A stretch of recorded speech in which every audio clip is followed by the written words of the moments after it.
Selama 78 tahun kita membangun Indonesia, merupakan suatu pekerjaan meletakkan, menyusun, dan merekatkan setiap komponen karya terbaik anak bangsa menjadi suatu bangunan rumah kebanggaan dan rumah kebangsaan Indonesia yang berlandaskan fondasi Pancasila, yang dapat menjamin masyarakat di dalamnya hidup tentram, bersatu, adil, dan makmur. Pekerjaan meletakkan, menyusun, dan merekatkan komponen peradaban menjadi suatu bangunan rumah kebangsaan Indonesia merupakan pekerjaan yang membutuhkan persatuan rakyat dalam semangat gotong royong. Oleh karena itu, marilah kita seluruh anak bangsa untuk selalu mawas diri terhadap pihak-pihak yang dapat menghancurkan ikatan persatuan rakyat Indonesia. Kita tidak ingin ada pihak-pihak yang menghancurkan pekerjaan anak bangsa dalam membangun rumah kebangsaan Indonesia. Bagi bangsa dan negara Indonesia, hanya Pancasila yang dapat mempersatukan kita dan juga menjadi landasan ideologi berbangsa dan bernegara. Pancasila merupakan jiwa bangsa Indonesia di dalam perjuangan dan usaha bersama untuk mencapai cita-cita kemerdekaan. Negara Indonesia yang merdeka, bersatu, berdaulat, adil, dan makmur itu tidak dapat terlaksana hanya dengan tuntutan-tuntutan saja, atau dengan kata-kata saja, atau dengan kemarahan-kemarahan saja. Masyarakat yang sejahtera itu haruslah kita bina, harus kita susun, harus kita bangun, harus kita adakan, harus kita jelmakan.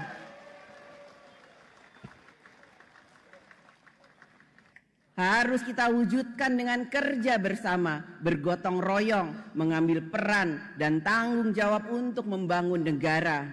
Apapun pekerjaan, profesi, jabatan, laki-laki atau perempuan, orang tua dan kaum muda, apapun kedudukannya di masyarakat, maka kita lakukan untuk membangun cara pikir, cara kerja, cara hidup yang membawa kemajuan.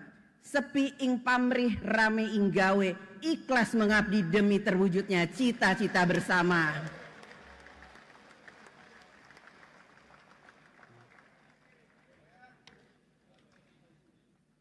Saat kita menanam padi, rumput pun ikut tumbuh. Tetapi saat kita menanam rumput, tidak akan pernah tumbuhnya padi. Inilah gambaran bahwa dalam kita melakukan kebaikan, kadangkala ada hal buruk yang turut serta. Tetapi saat melakukan keburukan, tidak akan ada kebaikan yang menyertainya.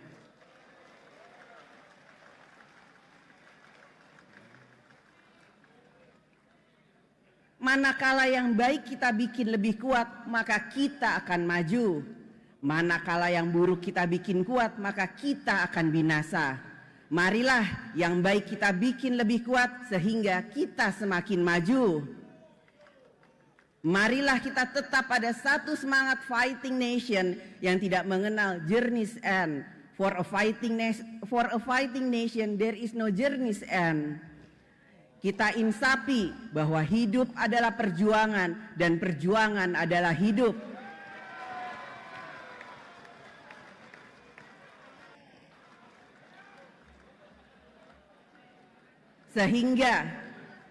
Sehingga kita masih dapat terus menggelorakan sekali merdeka, tetap merdeka.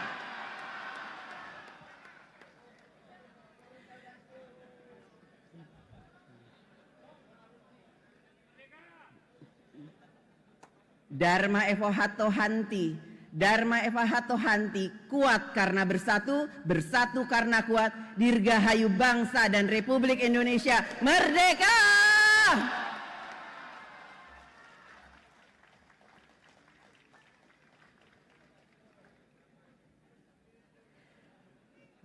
Demikian pidato pembukaan masa persidangan pertama tahun sidang 2023-2024.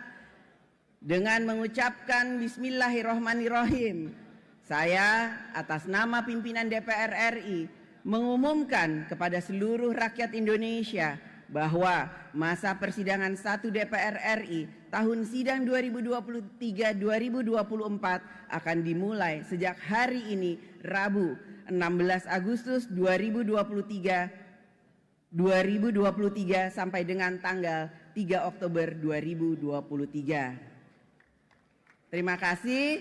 Wassalamualaikum warahmatullahi wabarakatuh. Merdeka! Selanjutnya, mari kita mendengarkan pidato Presiden Republik Indonesia pada penyampaian keterangan pemerintah atas rancangan undang-undang tentang anggaran pendapatan dan belanja negara APBN tahun anggaran 2024 beserta nota keuangannya. Saudara Presiden, kami persilahkan menyampaikan pidatonya.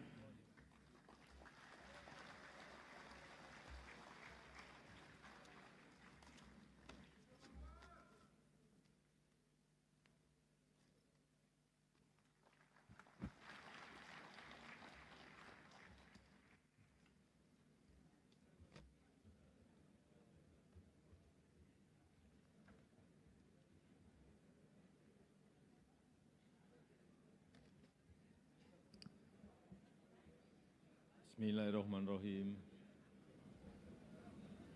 Assalamualaikum warahmatullahi wabarakatuh. Selamat siang, salam sejahtera bagi kita semuanya. Shalom, Om Swastiastu, Namo Buddhaya, salam kebajikan. Yang saya hormati Wakil Presiden Republik Indonesia, Bapak Profesor Dr. Kyai Haji Ma'ruf Amin. Yang saya hormati pimpinan dan anggota Dewan Perwakilan Rakyat Republik Indonesia. Yang saya hormati pimpinan dan anggota Dewan Perwakilan Daerah Republik Indonesia. Yang saya hormati pimpinan dan anggota lembaga-lembaga negara. Yang saya hormati para Menteri Kabinet Indonesia Maju, Jaksa Agung, Panglima TNI, Kapolri, dan Kepala Lembaga Pemerintahan. Hadirin sekalian yang saya hormati, serta saudara-saudara sebangsa dan setanah air. Dalam 3 tahun terakhir, dunia dihadapkan pada guncangan pandemi COVID-19 yang menelan korban 6,9 juta manusia. Alhamdulillah, negara kita Indonesia telah berhasil mengatasi tantangan besar tersebut akibat pandemi dengan hasil yang sangat baik. Bahkan Indonesia menjadi salah satu negara yang berhasil menangani krisis kesehatan dan memulihkan ekonomi dengan cepat dan baik. Dan pertumbuhan ekonomi selama 7 kuartal terakhir sejak akhir 2021 secara konsisten berada di atas 5%.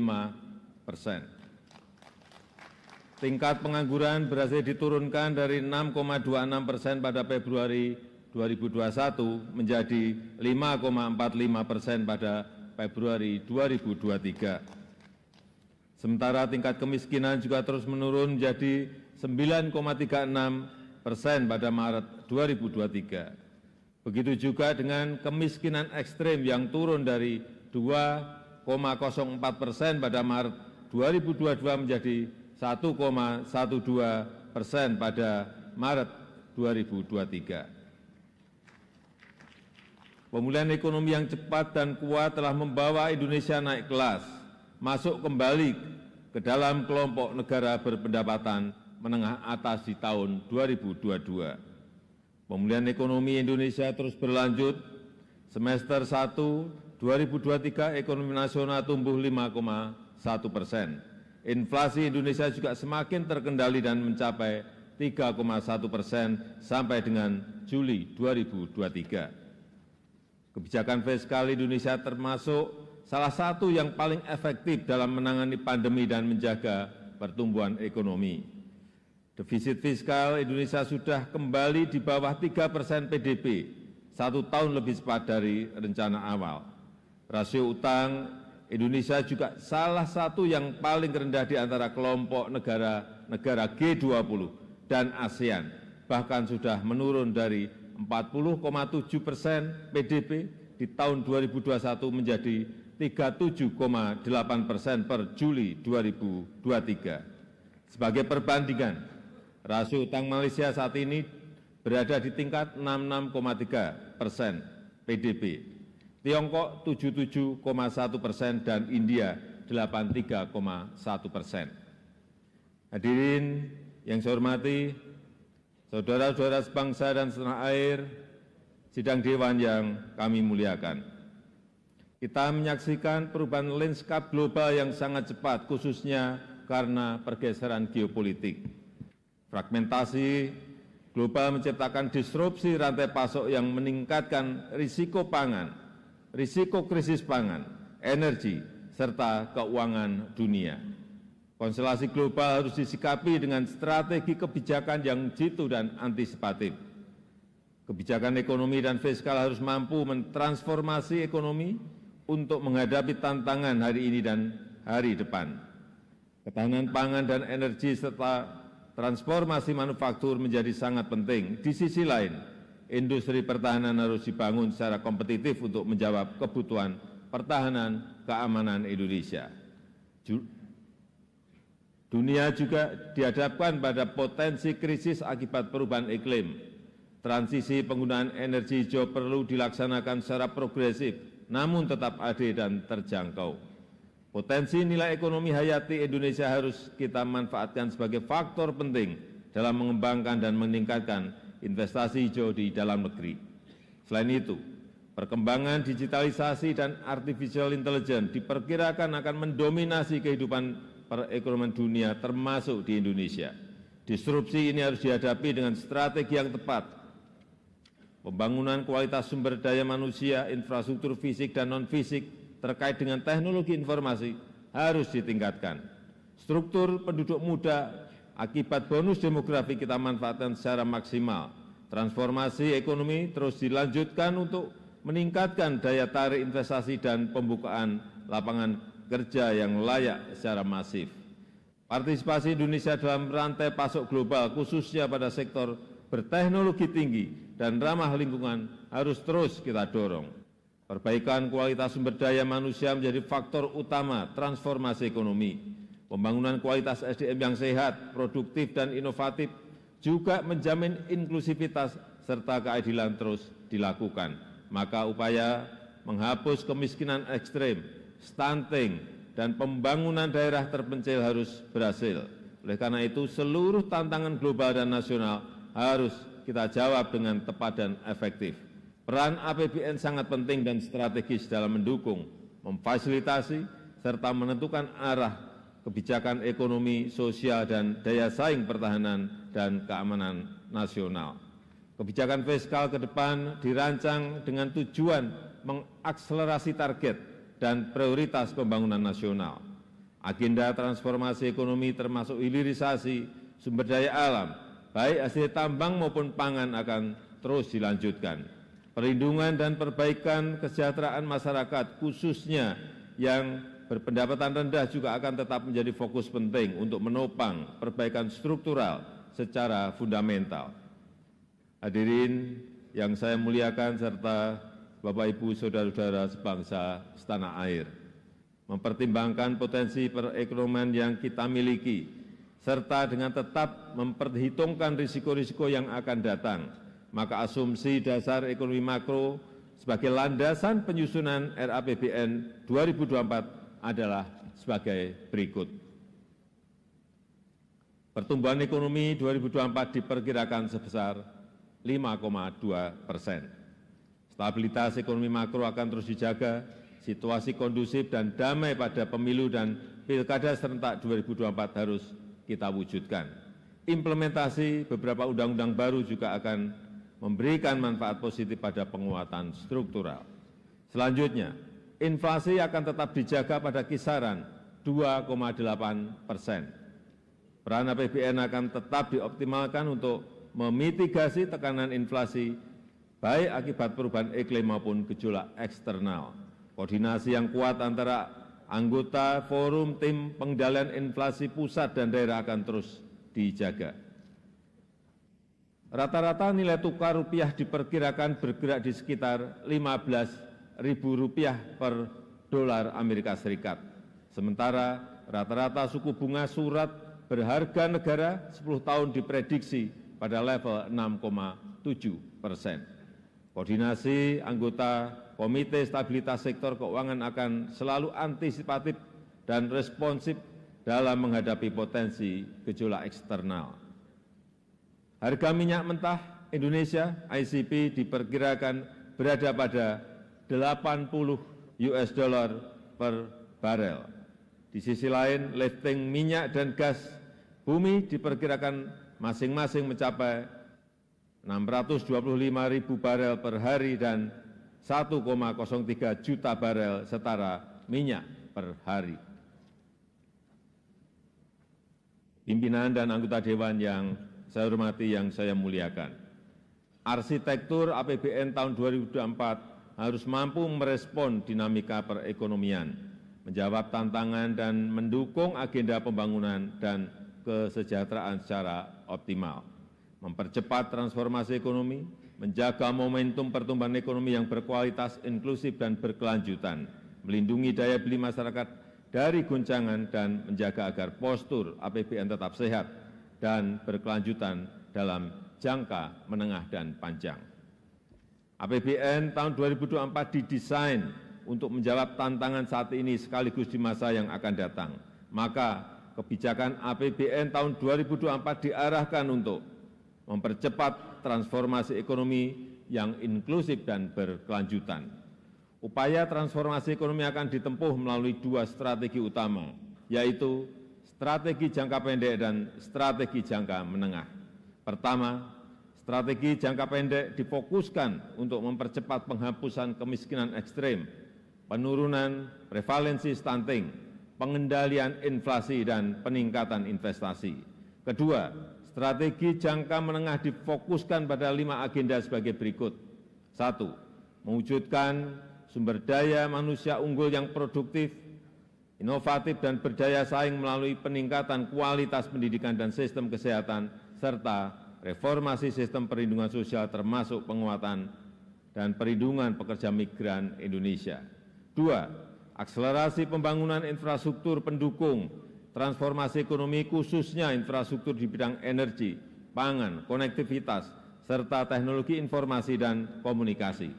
3. Pemantapan implementasi reformasi birokrasi dan simplifikasi regulasi. 4.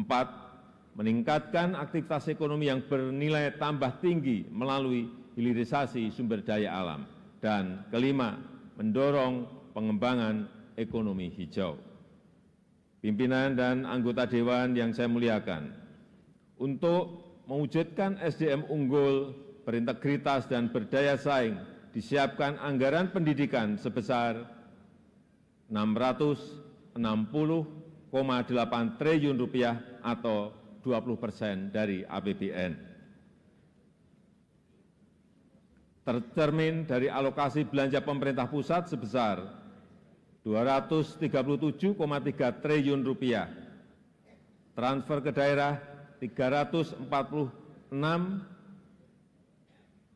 saya ulangi, transfer ke daerah sebesar Rp346,6 triliun, dan pembiayaan investasi Rp77 triliun.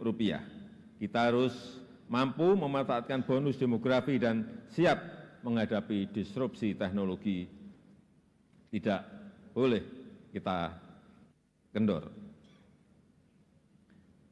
Agar sumber daya manusia kita produktif, inovatif, berdaya saing global, berintegritas, berakhlak mulia, dan dengan tetap menjaga jati diri budaya bangsa. Upaya peningkatan kualitas sumber daya manusia Indonesia ditekankan pada peningkatan kompetensi guru dan tenaga kependidikan, pemerataan kualitas pendidikan melalui peningkatan distribusi guru dan sarana prasarana pendidikan, peningkatan kualitas PAUD, peningkatan akses pendidikan di semua jenjang pendidikan, peningkatan kualitas sarana prasarana penunjang kegiatan pendidikan terutama di daerah tertinggal, terluar, dan terdepan. Penguatan konektivitas pendidikan vokasi dengan pasar kerja, serta perluasan program beasiswa, pemajuan kebudayaan, penguatan perguruan tinggi, kelas dunia, dan pengembangan riset dan inovasi. Untuk menghadirkan SDM yang sehat dan produktif, anggaran kesehatan direncanakan sebesar Rp186,4 triliun atau 5,6% dari APBN. Anggaran tersebut diarahkan untuk transformasi sistem kesehatan, mendorong berkembangnya industri farmasi yang kuat dan kompetitif, meningkatkan akses dan kualitas layanan primer dan rujukan, menjamin tersedianya fasilitas layanan kesehatan yang andal dari hulu ke hilir, mengefektifkan program JKN, serta mempercepat penurunan prevalensi stunting agar mencapai 14% di tahun 2024, yang dilakukan melalui perluasan cakupan seluruh kabupaten kota di Indonesia dengan penguatan sinergi berbagai institusi. Untuk mempercepat penurunan kemiskinan dan meningkatkan kesejahteraan serta pembangunan SDM jangka panjang untuk memutus rantai kemiskinan, anggaran perlindungan sosial dialokasikan sebesar Rp493,5 triliun. Sejalan dengan hal tersebut, reformasi program perlindungan sosial diarahkan pada penyempurnaan perlindungan sosial sepanjang hayat dan adaptif, subsidi tepat sasaran dan berbasis target penerima manfaat, perbaikan basis data penerima antara lain melalui penguatan data registrasi sosial ekonomi, serta percepatan penghapusan kemiskinan ekstrem pada tahun 2024. Untuk mendorong produktivitas, mobilitas, dan konektivitas serta pemerataan yang berkeadilan, anggaran infrastruktur dialokasikan sebesar Rp422,7 triliun yang diarahkan untuk penguatan penyediaan pelayanan dasar, peningkatan produktivitas melalui infrastruktur konektivitas dan mobilitas, peningkatan jaringan irigasi melalui pembangunan bendungan, saluran irigasi primer, sekunder, dan tersier, penyediaan infrastruktur di bidang energi dan pangan yang terjangkau dan berkelanjutan, pemerataan akses teknologi informasi dan komunikasi, serta mendukung proyek-proyek strategis termasuk pembangunan IKN. Strategi transformasi ekonomi di bidang ketahanan pangan dialokasikan sebesar Rp108,8 triliun yang diprioritaskan untuk peningkatan ketersediaan, akses, dan stabilisasi harga pangan, peningkatan produksi pangan domestik, penguatan kelembagaan petani, dan dukungan pembiayaan serta perlindungan usaha tani, percepatan pembangunan dan rehabilitasi infrastruktur pangan, serta pengembangan kawasan food estate, dan penguatan cadangan pangan nasional.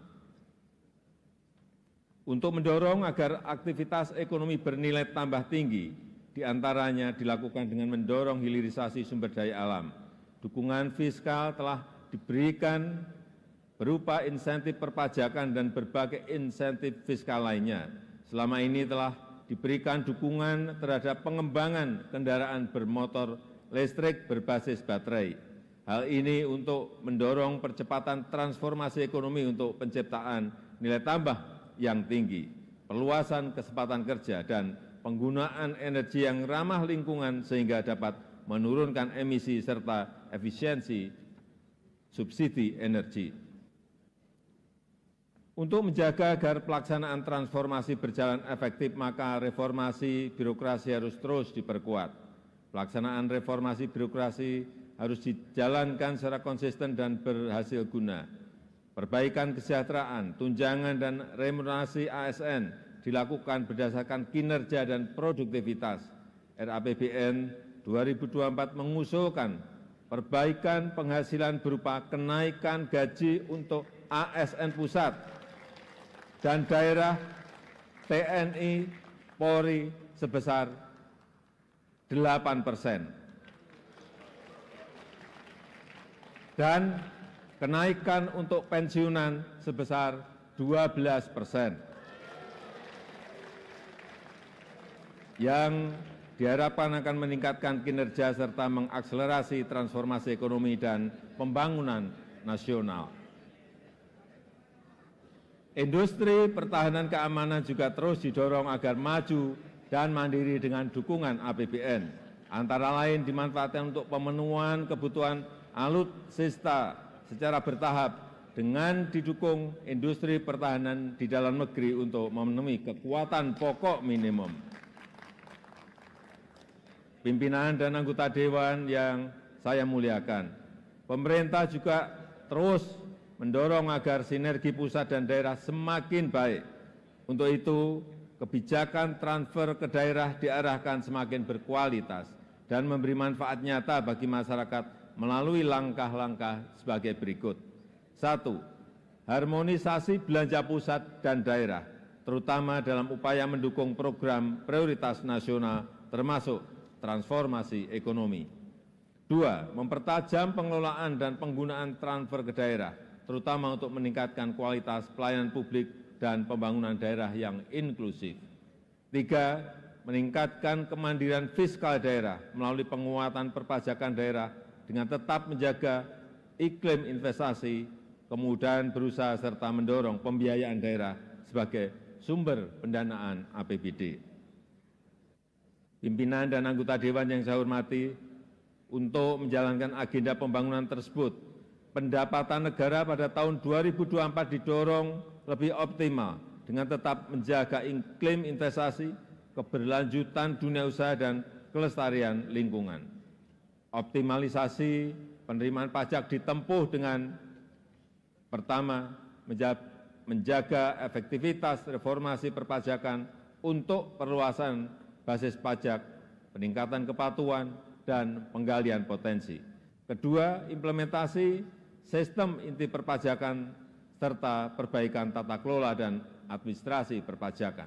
Yang ketiga, implementasi nomor induk kependudukan sebagai nomor pokok wajib pajak dalam rangka meningkatkan rasio perpajakan.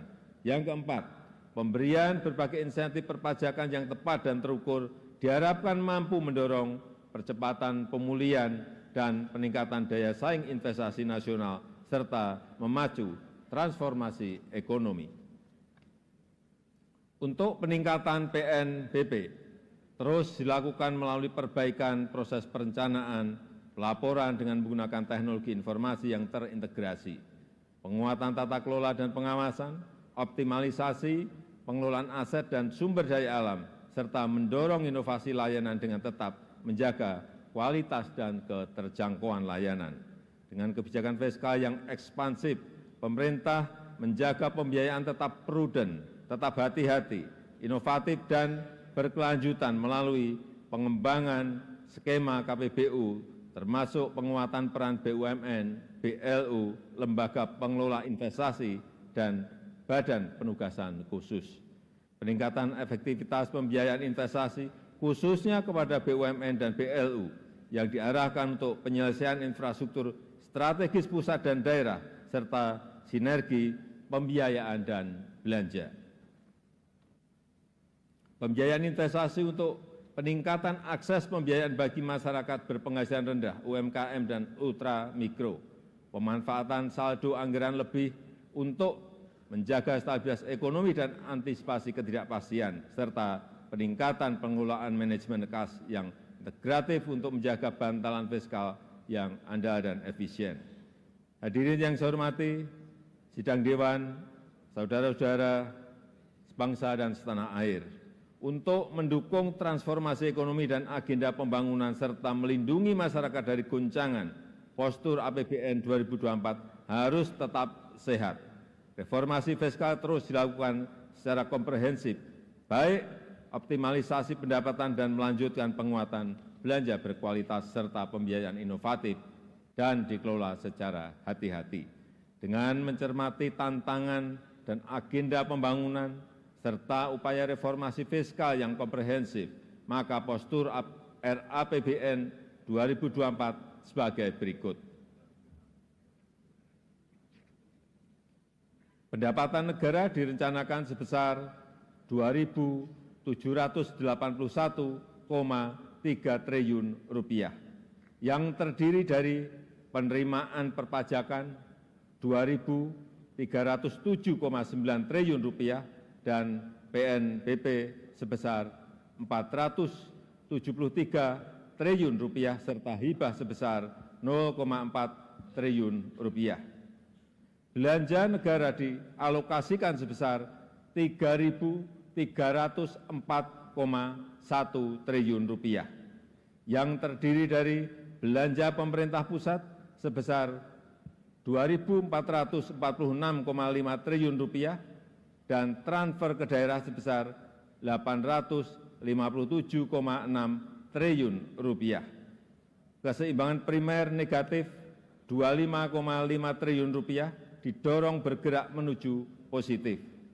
Defisit anggaran sebesar 2,29% PDB atau sebesar Rp522,8 triliun. Dengan pengelolaan fiskal yang kuat, disertai dengan efektivitas dalam mendorong transformasi ekonomi dan perbaikan kesejahteraan rakyat, maka tingkat pengangguran terbuka di tahun 2024 diharapkan dapat ditekan dalam kisaran 5,0% hingga 5,7%. Angka kemiskinan dalam rentang 6,5% hingga 7,5%. Rasio Gini dalam kisaran 0,374 hingga 0,377. Serta indeks pembangunan manusia dalam rentang 73,99 hingga 74,02. Selain itu, nilai tukar petani (NTP) dan nilai tukar nelayan (NTN) juga ditingkatkan untuk mencapai kisaran masing-masing 105 sampai dengan 108 dan 107 sampai dengan 110. Hadirin yang saya muliakan, demikianlah keterangan pemerintah atas rancangan undang-undang tentang anggaran pendapatan dan belanja negara tahun anggaran 2024 beserta nota keuangannya. Besar harapan kami, pembahasan RAPBN tahun 2024 dapat dilakukan secara konstruktif demi mewujudkan Indonesia maju berdasarkan Pancasila dan Undang-Undang Dasar 1945. Semoga Tuhan Yang Maha Esa senantiasa memberikan rahmat dan ridho-Nya bagi kita semua dalam melaksanakan tugas dan amanah seluruh rakyat Indonesia. Dirgahayu Republik Indonesia, Dirgahayu Negeri Pancasila, Merdeka! Terima kasih. Wassalamualaikum warahmatullahi wabarakatuh. Om Santi Santi Santi Om. Namo Buddhaya.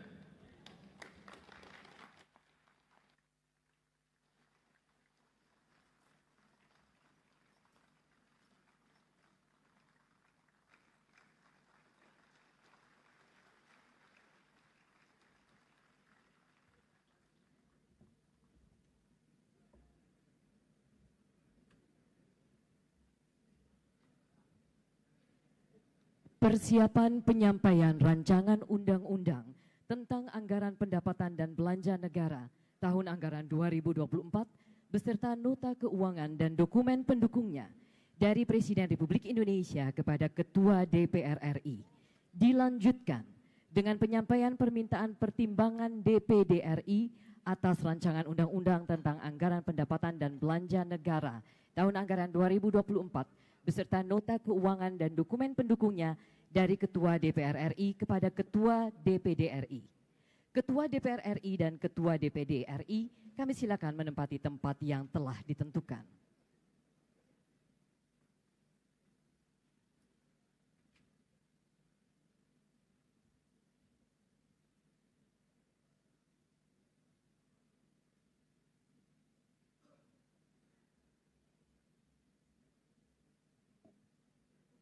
Mohon perkenan Presiden Republik Indonesia untuk menuju tempat yang telah ditentukan.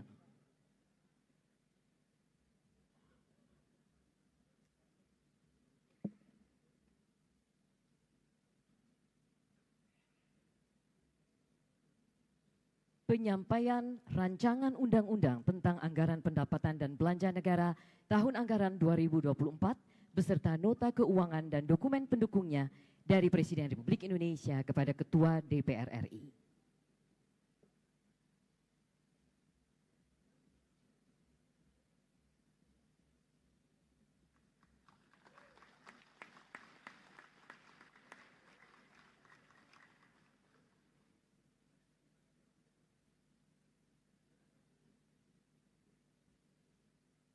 Penyampaian permintaan pertimbangan DPD RI atas rancangan undang-undang tentang anggaran pendapatan dan belanja negara tahun anggaran 2024 beserta nota keuangan dan dokumen pendukungnya dari Ketua DPR RI kepada Ketua DPD RI.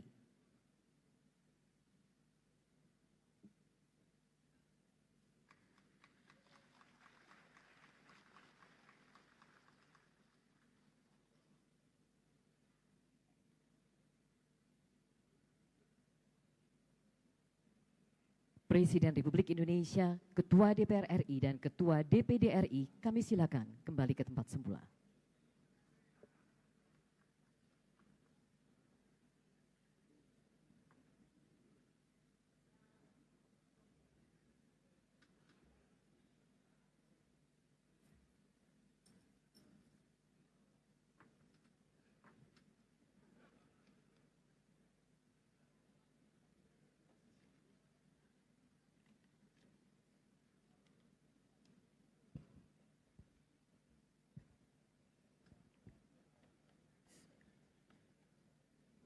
Saudara Presiden dan Saudara Wakil Presiden, sidang Dewan yang terhormat, yang kami muliakan seluruh rakyat Indonesia.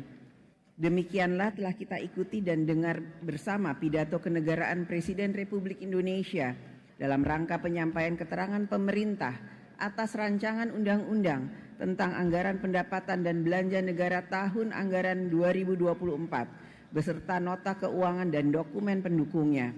Atas nama seluruh anggota DPR RI kami mengucapkan terima kasih. Sebelum mengakhiri rapat paripurna hari ini, kami mempersilahkan Saudara Haji Syarif Abdullah Al-Qadri SHMH, anggota DPR RI dari fraksi Partai Nasdem untuk membacakan doa.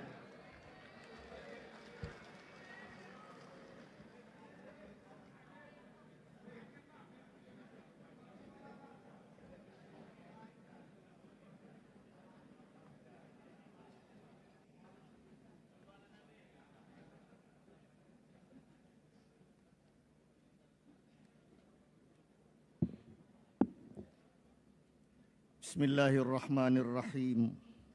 Allahumma salli ala Sayyidina Muhammadin al-Fatihi lima ughliq wal khatimi lima sabaqa nasiril haqqa bil haqq wal hadi ila siratikal mustaqim wa sallallahu alaihi wa ala alihi haqqa qadrihi wa miqdarihil azim.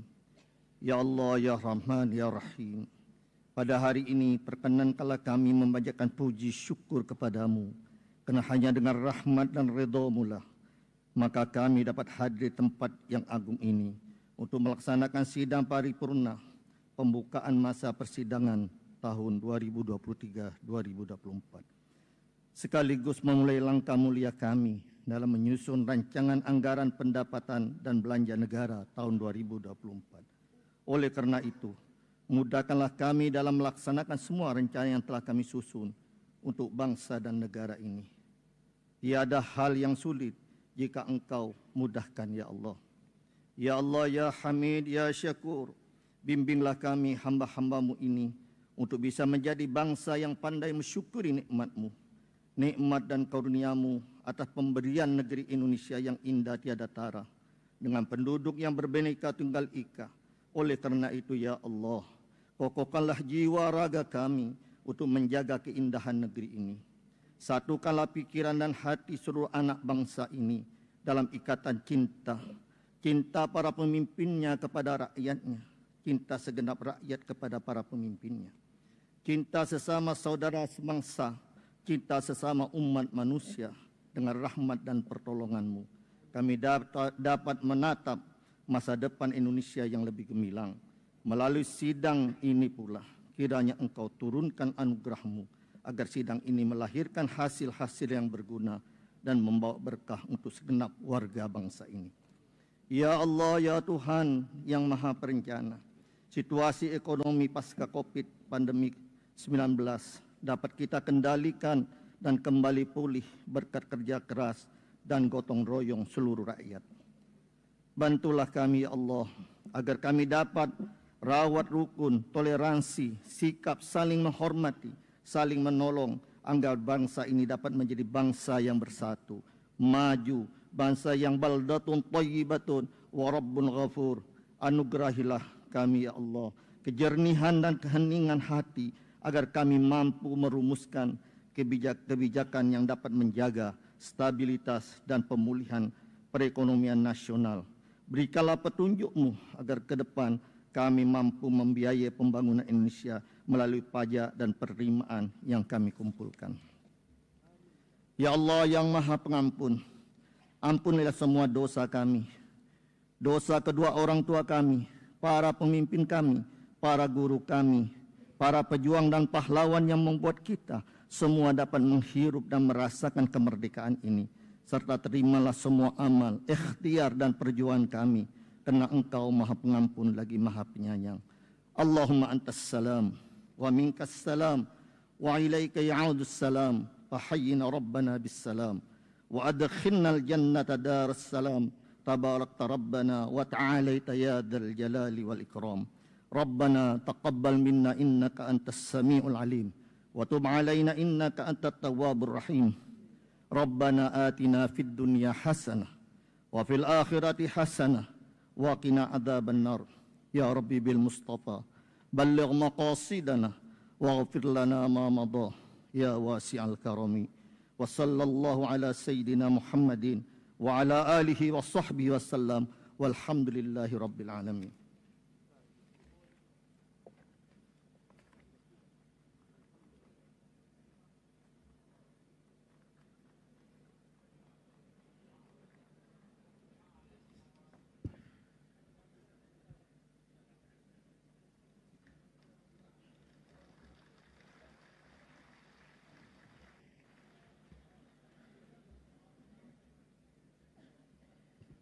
Terima kasih saya sampaikan kepada Saudara Haji Syarif Abdullah Al-Qadri SH-MH, anggota DPR RI dari fraksi Partai Nasdem yang telah menyampaikan doa. Semoga Tuhan Yang Maha Esa mengabulkan doa kita. Amin. Dan dengan telah selesainya pidato kenegaraan Presiden Republik Indonesia dan pembacaan doa, selesailah seluruh acara rapat paripurna DPR hari ini. Doa. Jangan salah dengar loh ya. Kami mengucapkan terima kasih kepada Saudara Presiden dan Wakil Presiden Republik Indonesia, anggota DPR RI dan anggota DPD RI, pimpinan lembaga negara, menteri-menteri Kabinet Indonesia Maju, serta seluruh hadirin dan undangan atas ketekunan dan kesabarannya dalam mengikuti sidang paripurna hari ini. Atas nama pimpinan DPR RI, kami menyampaikan selamat bekerja, menjalankan fungsi kedaulatan rakyat. Semoga Allah Subhanahu wa Ta'ala, Tuhan Yang Maha Esa, senantiasa memberikan rahmat dan bimbingannya bagi kita semua. Amin. Terima kasih. Wassalamualaikum warahmatullahi wabarakatuh. Om Santi, Santi Santi Om, Namo Buddhaya, salam kebajikan. Hadirin dimohon berdiri.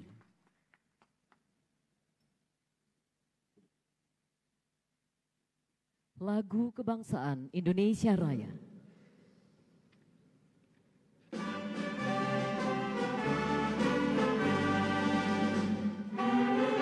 Indonesia,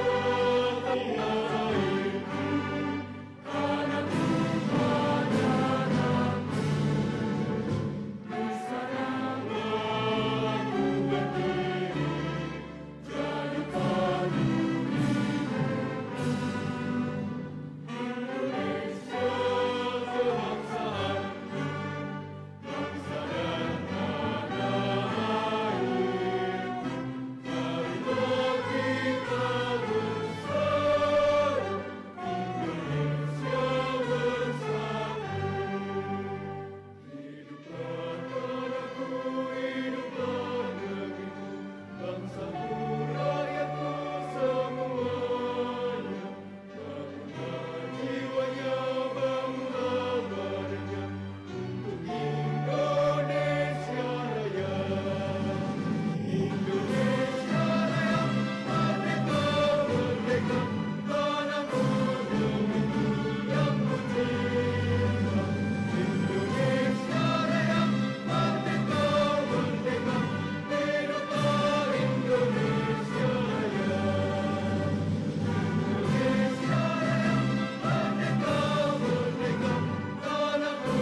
Presiden Republik Indonesia dan Wakil Presiden Republik Indonesia didampingi pimpinan DPR RI meninggalkan ruang rapat paripurna.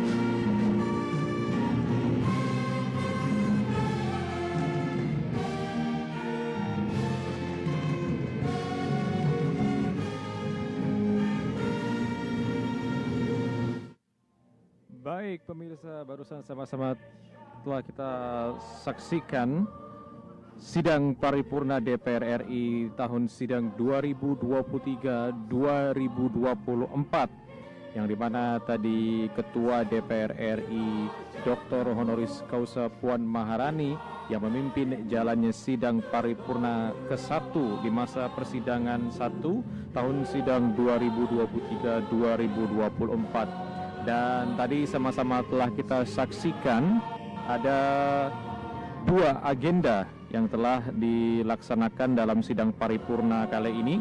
Yang pertama adalah mendengarkan pidato Ketua DPR RI dalam rangka pembukaan masa persidangan 1 DPR RI tahun sidang 2023-2024. Dan tadi juga sama-sama telah kita dengarkan pidato Presiden Republik Indonesia dalam rangka penyampaian rancangan undang-undang tentang APBN tahun anggaran 2024 beserta nota keuangan dan dokumen pendukung.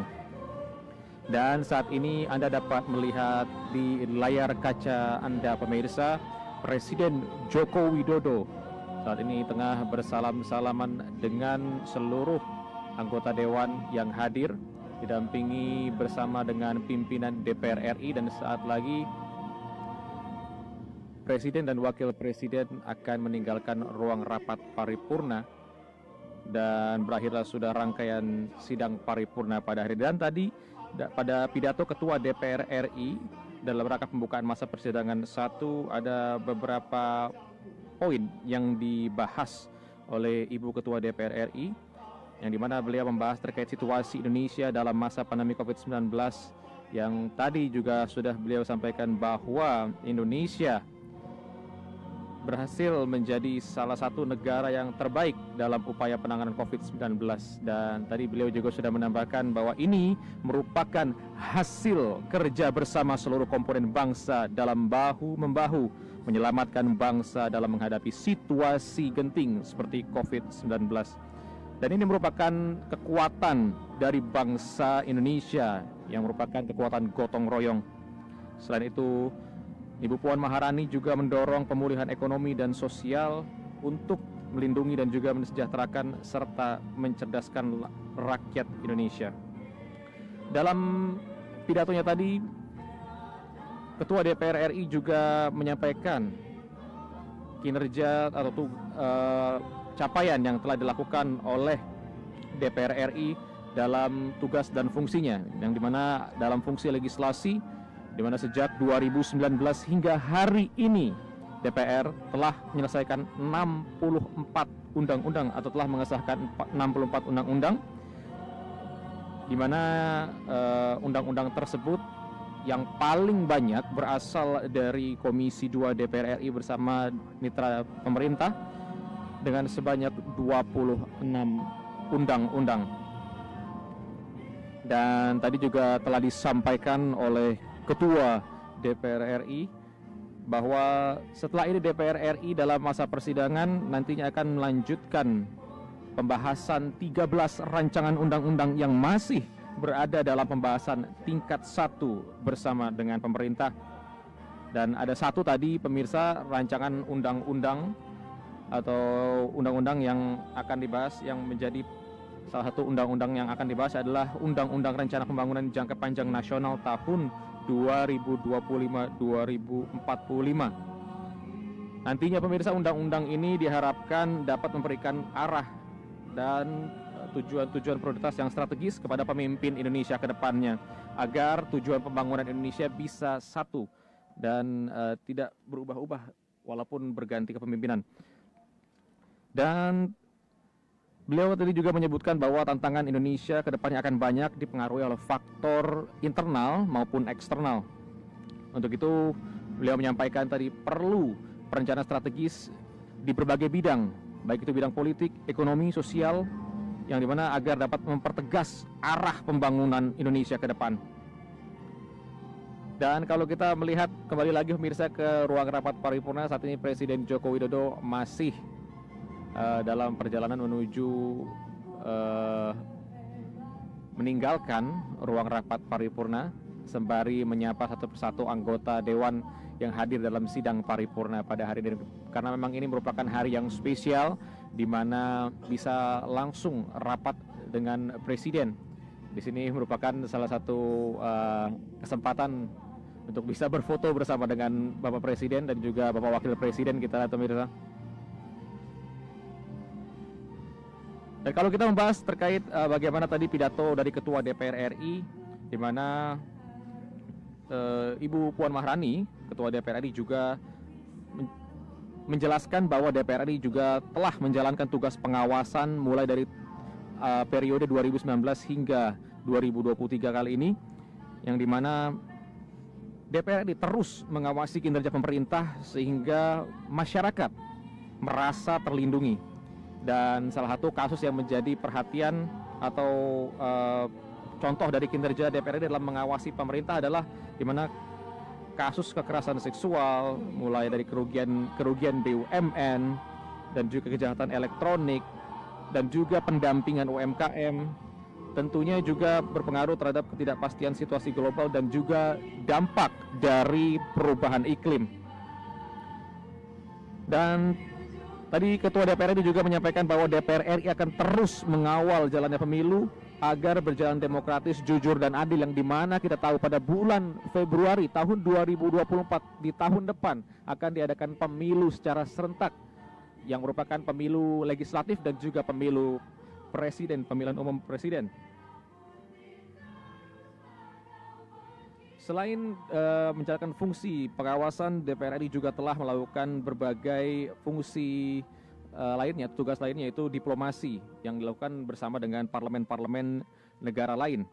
Salah satunya yang paling terdekat adalah kegiatan AIPA yang ke-44 atau General Assembly of AIPA yang digelar di Jakarta pada bulan Agustus. Yang dimana di dalam kegiatan AIPA tersebut banyak sekali resolusi yang dihasilkan yang nantinya akan menjadi sebuah acuan bagi parlemen-parlemen di ASEAN untuk bisa bekerja sama menyatukan visi untuk bisa meningkatkan kerjasama regional ASEAN. Dan tadi juga sempat disampaikan oleh Ketua DPR RI Ibu Puan Maharani yang dimana dalam tahun terakhir menjabat, pemerintah perlu fokus dalam menyelesaikan seluruh target program pembangunan prioritas nasional. Tadi juga sempat dibahas oleh Ibu Puan Maharani, yang dimana beliau menyoroti adanya anggaran stunting yang tidak tepat sasaran. Dan ini menjadi perhatian khusus dari DPR RI bersama pemerintah untuk kedepannya agar dapat mengawasi anggaran stunting agar lebih tepat sasaran.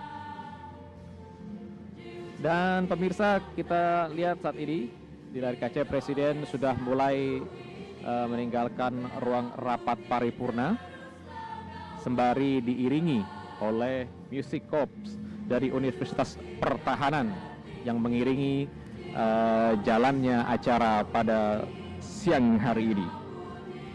Dan tadi selain pidato dari Ketua DPR RI, kita juga telah mendengarkan pidato dari Presiden tentang penyampaian rancangan undang-undang dan nota keuangan beserta dokumen pendukung, yang dimana Presiden menyampaikan beberapa laporan kinerja yang telah dilakukan atau pencapaian selama Indonesia tertimpa pandemi COVID-19.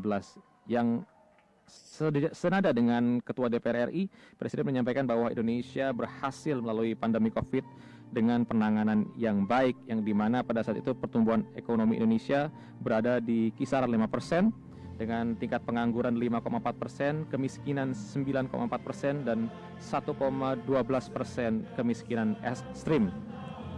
Dan kalau membicarakan tadi Presiden Joko Widodo juga sempat membahas terkait dengan rasio hutang, pemirsa, yang dimana Indonesia termasuk negara dengan rasio hutang terkecil dibandingkan negara-negara G20 lain seperti Malaysia, Tiongkok, dan lain-lain. Dan kita, pemirsa, sementara di layar kaca Anda, Presiden Joko Widodo bersama dengan Ketua DPR RI Bu Puan Maharani baru saja keluar dari elevator, dan kita akan menyaksikan apakah akan melakukan sesi foto bersama ataukah langsung meninggalkan kompleks parlemen. Ya, tampaknya kita lihat, pemirsa, Presiden Joko Widodo langsung akan meninggalkan kompleks parlemen bersama dengan Wakil Presiden Kiai Haji Ma'ruf Amin yang didampingi oleh Ketua DPR RI dan Wakil Ketua DPR RI.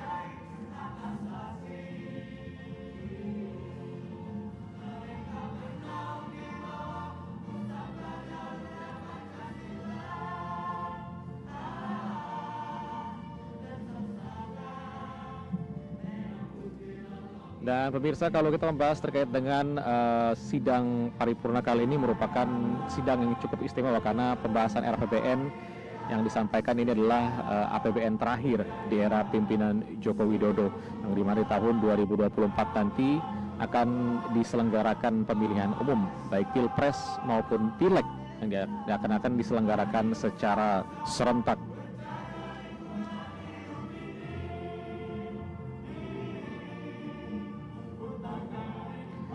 Dan pemirsa, kita lihat Presiden Joko Widodo dan juga Wakil Presiden Kiai Haji Ma'ruf Amin sudah memasuki kendaraan untuk segera meninggalkan kompleks parlemen. Dan dengan demikian berakhirlah sudah masa sidang paripurna DPR RI ke-1 tahun sidang 2023-2024. Setelah ini, sejak tanggal 17 Agustus hingga 3 Oktober 2023, DPR RI kembali memasuki masa sidang di mana anggota DPR RI kembali bekerja di Kompleks Parlemen Senayan untuk menyuarakan aspirasi-aspirasi yang telah mereka serap selama masa reses dan mereka pulang ke dapil untuk bertemu dengan konstituen di daerah pemilihan.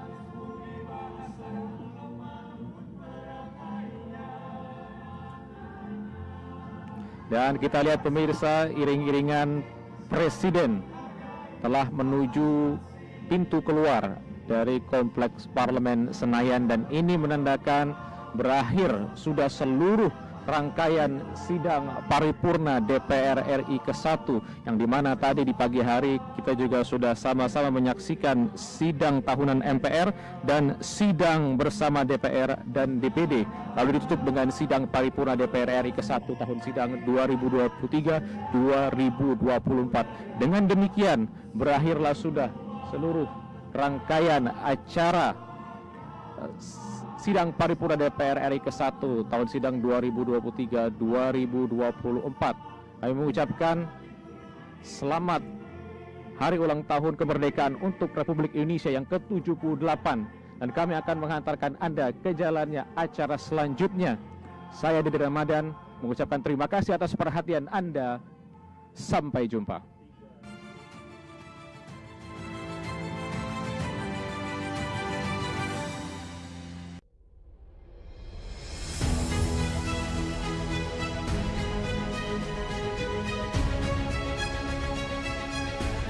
Pemirsa TVR Parlemen, inilah TVR 09 edisi Rabu 20. Optimis Indonesia mampu mengatasi ancaman tersebut. Serangkaian peristiwa penting setiap hari di Indonesia. Kami pilihkan topik-topik terkini dengan menyajikan fakta yang dapat dipercaya. Kami hadirkan di layar kaca Anda. Bukan hanya sekedar informasi, tapi menginspirasi bagi kita semua. TVR 09 hadir setiap Senin sampai Jumat pukul 9 pagi hanya di TVR Parlemen. Referensi berita untuk Indonesia.